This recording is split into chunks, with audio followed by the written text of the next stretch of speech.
Olá pessoal, vamos dar continuidade então aos nossos estudos. Nosso último assunto foi sobre as rochas e hoje nós vamos estudar sobre os solos, a definição dos solos, como os solos são formados, quais são os principais tipos de solo do Brasil, quais são os solos mais férteis e quais são os principais problemas dos solos. A área do conhecimento que se preocupa em estudar especificamente os solos é chamada de pedologia. Então eu vou entender aqui como pedo significando solo e logia significando estudo. Então, falou em pedologia, falou em estudo do solo. Falou em pedogênese. Se você achar essa palavra, ler essa palavra, pedogênese, se refere ao início da formação do solo, a formação do solo em si. O solo é o resultado de um paciente trabalho da natureza. Partículas minerais e orgânicas vão sendo depositadas em camadas, e essas camadas nós vamos dar o nome de horizonte, que também estudaremos nesse vídeo de hoje. Vão sendo depositadas em camadas horizontes, devido à ação da chuva, do vento, do calor, do frio, de organismos como fungos, bactérias, minhocas, formigas e cupins, que vão desgastando as rochas de forma lenta no relevo da terra. Veja, pessoal, que quando você lê aqui a ação da chuva, vento, o calor, o frio, que é o intemperismo, os organismos, tudo isso aqui você já estudou como agentes exógenos, agentes que modelam o relevo, agentes que transformam o relevo. Só para você ter noção do quanto é demorado a constituição do solo, para se formar 1 centímetro de solo, nós teremos que ter percorrido um tempo de 400 anos. Por isso que falamos que as transformações na natureza seguem o tempo geológico e não o tempo histórico, como é o tempo do ser humano. Então vamos para a definição. Como sempre, pessoal, estou trazendo aqui várias definições para você poder cruzar essas informações e achar aquela que melhor define o que você está estudando. Solo é o substrato terrestre que contém matérias orgânicas e é capaz de sustentar plantas vegetais sobre si em um ambiente aberto, sendo resultante do intemperismo e da decomposição das rochas. Outra definição é o material orgânico ou mineral inconsolidado na porção superior da crosta terrestre, e que bom que você já estudou e sabe o que é crosta, que serve de base para todas as atividades socioespaciais e naturais. Outra definição é um recurso renovável, ou seja, o solo é um elemento natural que pode ser por diversas vezes utilizado pelo ser humano em suas atividades produtivas. Embora a má utilização e a não conservação dos solos façam com que eles se tornem incultiváveis. Ainda como definição, solo é uma massa composta por areia, silt e argila. Essa aqui é a menorzinha, geralmente é a que nós mais utilizamos, por até ser fácil de lembrar. É uma massa composta por areia, silt e argila. É caracterizado como toda massa natural que está presente na superfície terrestre e possui capacidade de suportar plantas. Solo é o principal material que compõe os solos é a rocha. As partículas que compõem o solo são divididas em areia, silt e argila. Solo é um complexo composto de materiais minerais e orgânicos. E aqui falou sobre areia, silt e argila. Quando estudamos as rochas, nós falamos sobre areia, silt e argila. Está aqui para você poder relembrar. A areia é o maior sedimento, o cascalho não é. Lembre-se disso, o cascalho não é considerado. Esse aglomerado aqui não é considerado. Então, um sedimento, nós temos areia, silt e argila.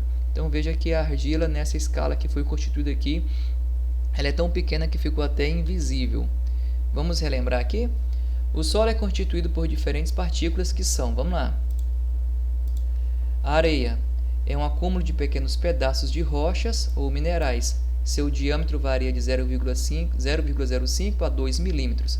O mineral predominantemente na maioria das areias é o quartzo. Entretanto, outros minerais como muscovita, turmatita, feldspata e mica, magnetita e outros também podem ser encontrados. A areia dá a sensação de aspereza, a sensação de atrito. O silt, partícula do solo com um diâmetro que varia de 0,05 a 0,002 milímetros, composta por feldspato, piroxênio, anfibólio, biotita e etc. É o silt que dá a sensação de sedosidade. Argila, partícula do solo tão pequena que não pode ser vista a olho nu. Seu diâmetro é menor que 0,02 milímetros. É composta por minerais secundários: ilita, montmorolinita, caulinita. É a argila que dá a sensação de plasticidade e pegajosidade. Então, a areia dá a sensação de aspereza, o atrito, o silt dá a sensação de sedosidade, né? Até começa com a letra S, fica fácil para você lembrar. Né? A areia começa com a letra A, aqui a areia a aspereza, e a argila aqui é a plasticidade, a pegajosidade.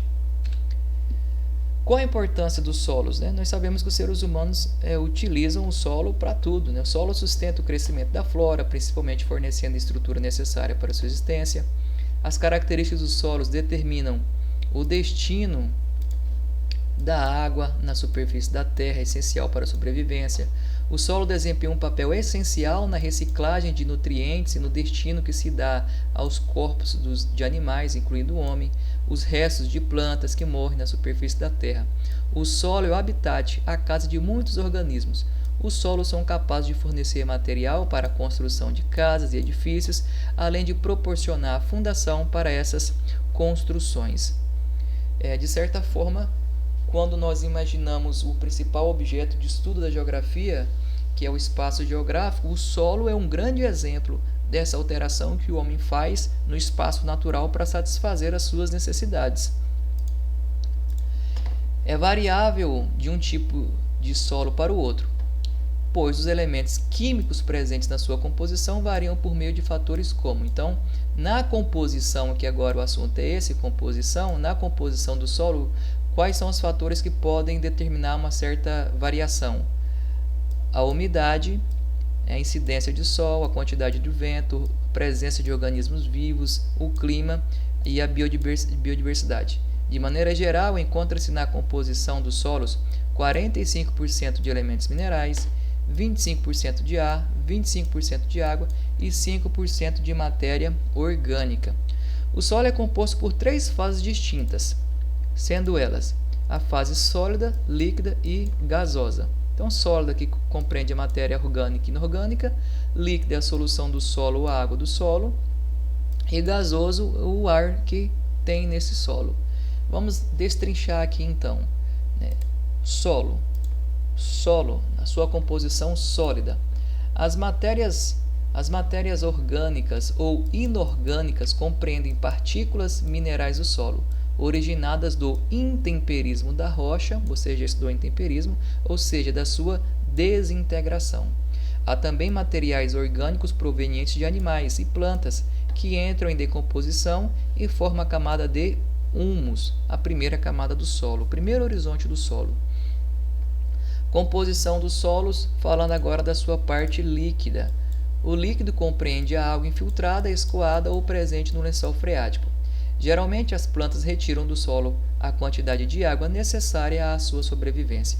Nem toda a água que chega ao solo fica disponível às plantas, pois ela pode continuar a infiltrar, abastecendo outros mananciais d'água, chegando, por exemplo, aos abastecer os aquíferos. É interessante você lembrar que a água da chuva, quando cai no solo, ela infiltra e depois o caminho que ela faz aqui no subsolo chama-se percolação. Percolação, tá? Infiltra e depois percola. Vamos lá então, solos composição gasosa. É constituído pelo ar presente nos poros do solo. À medida que há maior presença de argila no solo, menor é essa porosidade. Por quê, professor? Lembra lá que a função da argila é dar uma certa pegajosidade, né? Então, quanto mais argiloso for o solo, menor vai ser a quantidade de ar presente nele. Vamos falar sobre os fatores de formação dos solos. A característica dos solos, o seu tempo de constituição, a sua profundidade e a sua estrutura estarão relacionados com os elementos atuantes nesse processo, chamados de fatores de formação dos solos. Então, o solo vai se formar de acordo com o seu material de origem, né? A rocha que vai ser desintegrada, o relevo, os organismos vivos, o clima e o tempo. Com relação ao material de origem, corresponde à formação rochosa original, né? Origem, a rocha original, que foi intemperizada, ou seja, foi desgastada, para dar origem aos solos, dando a eles suas principais características. Por mais que existam solos cuja composição advém do depósito sedimentar, oriundo de diferentes áreas, é a rocha-mãe que determina suas principais características. Assim, materiais rochosos compostos por arenitos, por exemplo, darão origem a solos arenosos. Já o material composto por granito, está falando aqui das rochas que nós já estudamos, né? Dará origem a outro tipo de solo. Um exemplo muito conhecido no Brasil é a formação da chamada terra roxa, está na região sul e sudeste do Brasil, já falamos sobre ela também, oriunda das rochas vulcânicas, como o basalto, que são ricas em enxofre e que por isso deram origem a um solo muito fértil. Com relação agora ao relevo, como que esse relevo pode interferir na formação, na constituição do solo? Exerce direta influência na forma de atuação dos agentes responsáveis pelo intemperismo. Quais são esses agentes aqui? A água e o vento. Em áreas de relevo mais inclinado, a infiltração da água é menor. Então, se a infiltração é menor, o escoamento da água é maior, o que provoca uma menor ação do intemperismo sobre a rocha-mãe e também uma remoção maior dos sedimentos na superfície, formando solos mais rasos. Vamos imaginar aqui uma superfície então mais elevada.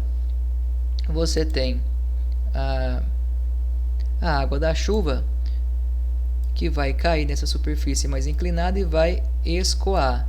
Ela não vai, quer dizer, ela vai infiltrar pouco. Infiltrando pouco aqui, ela não vai intemperizar muito essa rocha.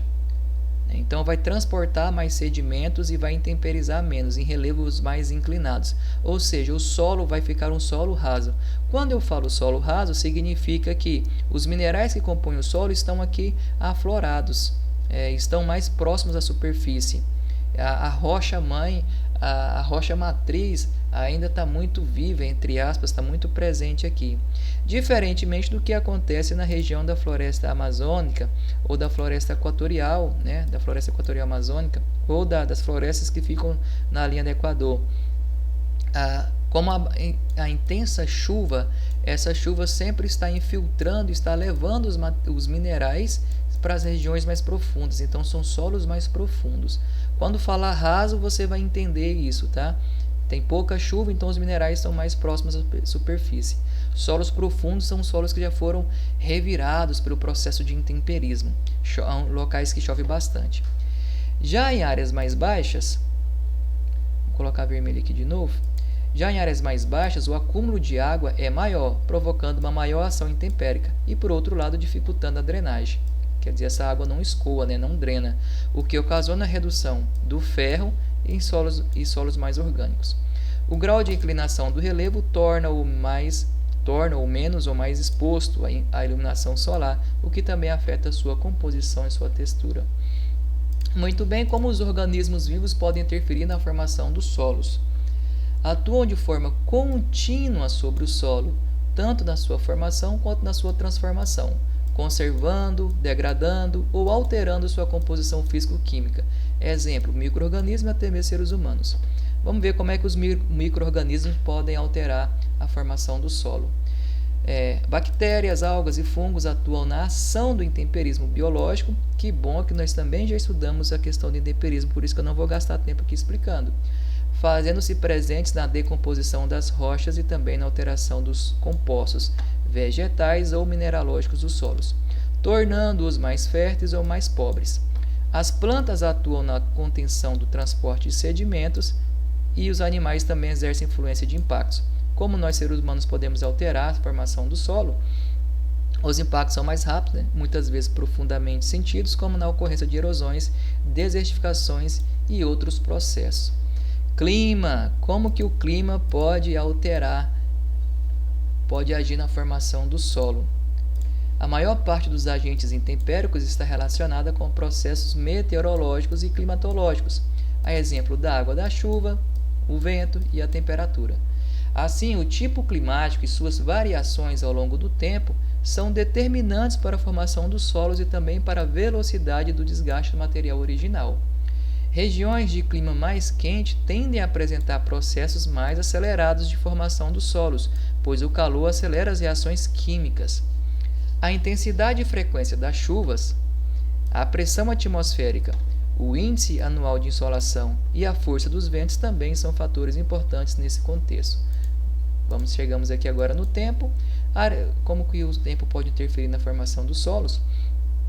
Áreas formadas em épocas geológicas mais recentes estiveram por menos tempo expostas aos agentes intempéricos e por isso apresentam solos jovens, né? O solo não foi muito revirado pelo intemperismo e solos são jovens, são rasos, geralmente com menor quantidade de material orgânico.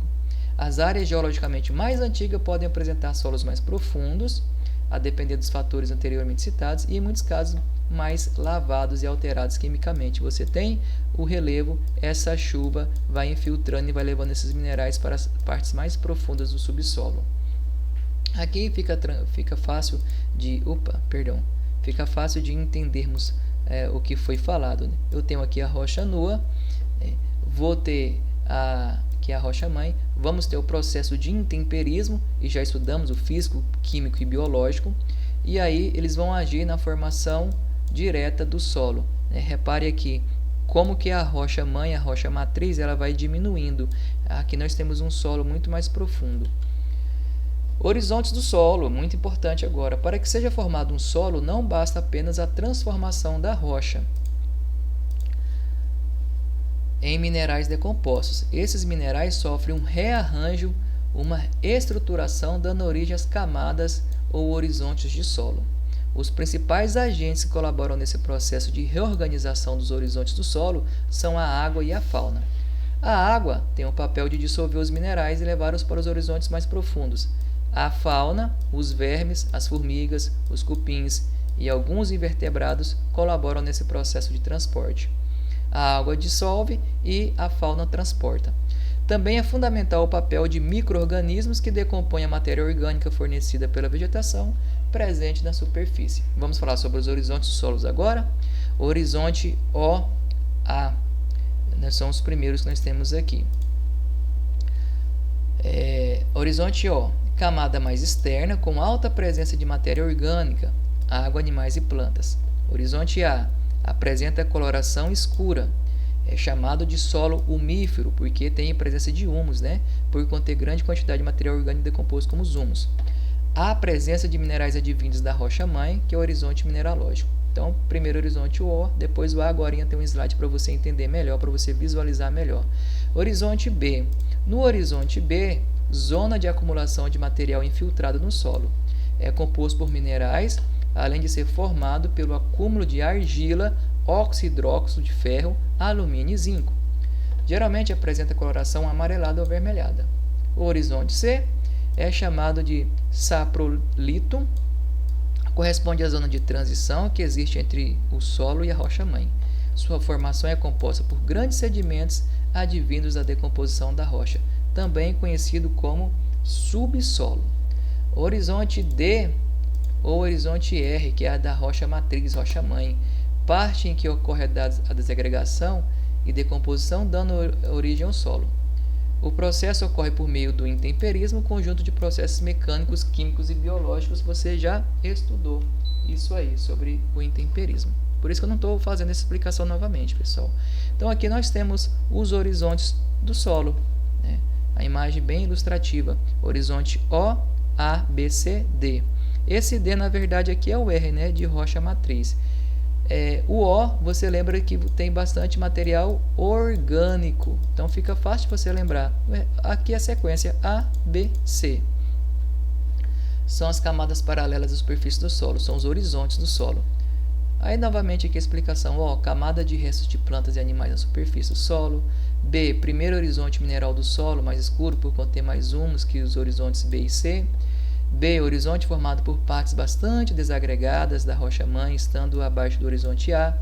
C, horizonte formado por partes pouco desagregadas da rocha-mãe, com presença de materiais que ainda estão se transformando. E o R ou D, rocha-mãe que submetido ao intemperismo se desagrega e compõe, dando origem ao solo. Quando eu olho para esse solo, eu vejo que ele é um solo profundo, que ele é um solo bastante intemperizado, né? A rocha matriz aqui realmente está lá na parte mais profunda. A mesma imagem eu não vou ler de novo, mas é para você ter outro material, depois você pode dar um pause e fazer uma leitura mais aprofundada. E aqui nós temos exemplos de solos rasos, jovens, né? E solos maduros, que são solos profundos. Temos aqui a rocha matriz, esse primeiro exemplo é a rocha matriz. Posteriormente sofre o processo de intemperismo até chegar a ser um solo maduro, um solo que sofreu bastante processo de intemperismo.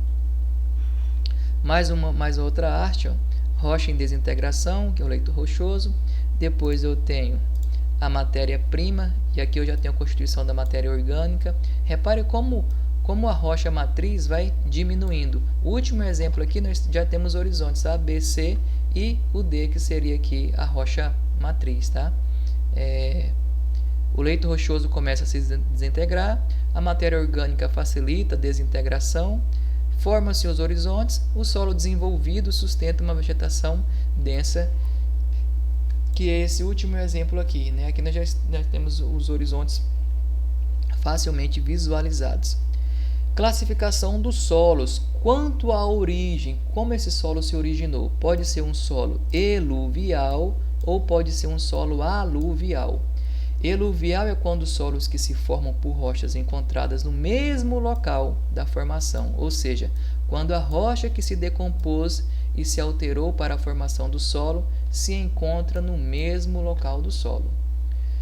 Solos aluviais, quando os solos foram formados por rochas localizadas em outros lugares e, graças à ação da água e do vento, os sedimentos foram transportados para outro local. Tá? Então, fique atento quando falar eluvial, que é do mesmo lugar de formação, e aluvial, quando você tem um transporte dos sedimentos.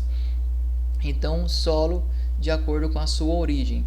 Né? Tem outra classificação também, que é de acordo com a cor. Solos avermelhados e amarelos indicam forte presença de óxido de ferro. Escuro indicam forte presença de materiais orgânicos. Claros indicam a fraca presença ou ausência de materiais orgânicos. Professor, é muita coisa. Sim, realmente é muita coisa, que você está fazendo um estudo mais aprofundado. Tá? Classificação dos solos de acordo com a sua textura. De acordo com a textura, nós temos o solo arenoso, argiloso e orgânico. No solo arenoso, retém pouca água e nutrientes, pois possui grandes poros, facilitando o escoamento da água. No solo argiloso, retém mais água e nutrientes, cálcio, potássio e ferro. No solo orgânico, é composto de materiais orgânicos em processo de decomposição, além de areia e argila. Solos, tipos de solos. A composição dos solos influencia na sua fertilidade, modifica sua textura e permite que estes sejam classificados.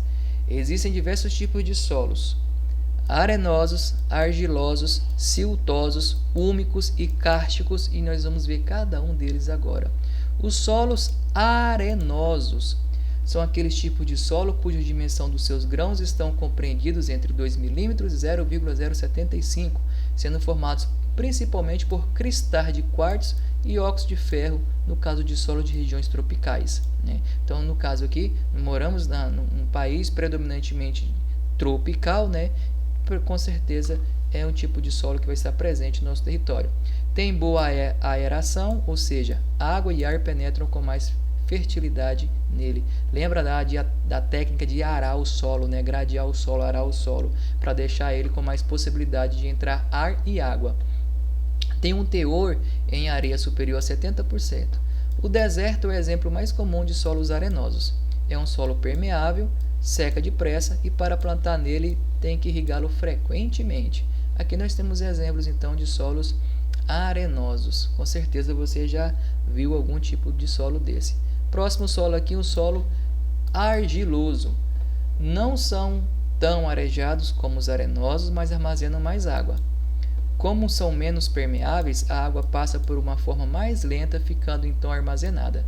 Alguns solos, mesmo tendo muita argila, apresentam grande permeabilidade. Na sua composição existem quantidades consideráveis de óxido de alumínio e de ferro, formando grãos pequenos semelhantes ao pó do café, conferindo ao solo uma textura semelhante à do arenoso. Então tem a imagem aqui do solo argiloso. Este aqui, solo argiloso. Muito bem. Aqui tá certo, ok. Solos siltosos possuem uma grande quantidade de silt, também conhecido como poeira de pedra, sendo por isso muito erodíveis. A silt não se mistura como a argila, as suas partículas são muito pequenas e leves. Está aqui os solos, o tipo de solo siltoso.